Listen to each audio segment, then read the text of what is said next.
Hey everybody, Aaron Cowan, Sage Dynamics. This week's questions answered video, how do you feel about filming or taking notes in classes? There's quite a bit of research on retention of knowledge. So if you take a class, are you going to have 100% retention of what you're learning? And the answer is no, you're not.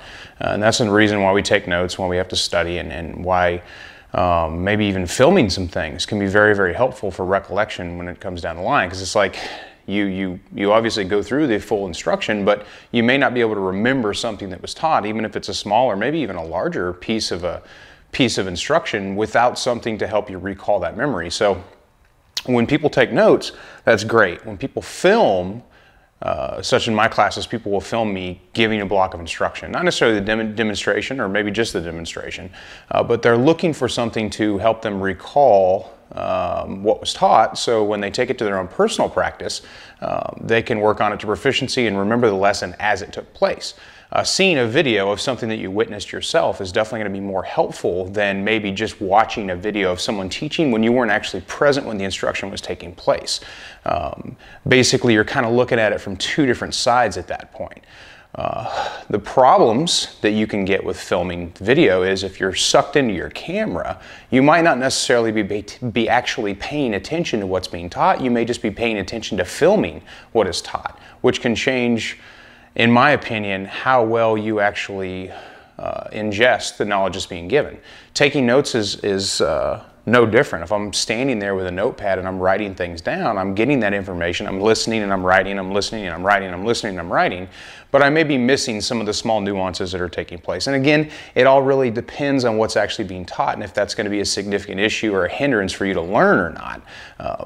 Across, I'd say a broad stroke is I really do encourage people to take notes, and I have absolutely no problem whatsoever with people filming what I teach.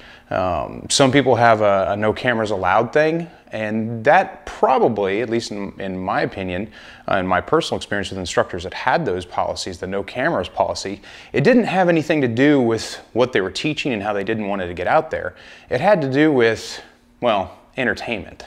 There are a lot of cameras out there that you can put on your gear. You can wear it on your head, clip it to the bill of your hat, put it on your wrist, run it on your helmet. Sunglasses, and there's all these cool little camera systems out there that give us like a first-person view, or as close as we can get to a first-person view. And people love to bring those to classes. They're not necessarily bringing them to classes to film the class. They're bringing them to classes to film what they are doing, the drills that they are performing. I have students all the time, the camera's off when a block of instruction is taking place, but the camera is on when they're running a drill or a scenario. Now, a lot of people are doing that so they can critique their own performance, but some people are doing it because they're getting an entertainment factor out of it.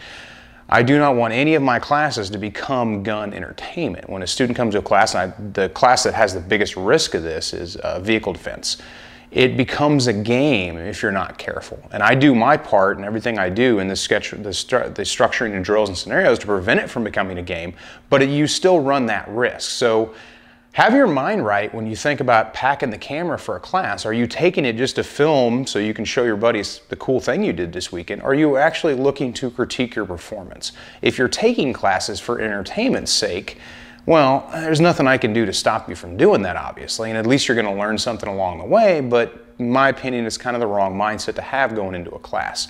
I film myself constantly. I love the slow-mo feature on smartphones because it's a very inexpensive way for me to film techniques, such as my draw stroke or my trigger control or my recoil management, or sight reset, what have you. And I film myself quite a bit to be able to identify those small things that the human eye might necessarily miss. Filming yourself through a first-person camera isn't going to show you as much as you'd probably like because the lens is usually distorted to give you that wide-angle view. Doesn't mean it can't help you appreciate some of the techniques or identify mistakes that you made, such as working cover or working a vehicle body or something like that, but you're much better off filming from a third person than you are trying to film from a first person. As far as filming an instructor talking, again, I have no problem with that whatsoever. But again, try to just set the camera up and forget about it and actually pay attention in the first person instead of paying attention to what the camera is actually filming. And I think you'll find that you actually have a greater degree of understanding or recollection in that way. I'm Aaron Cowan with Sage Dynamics. Train accordingly.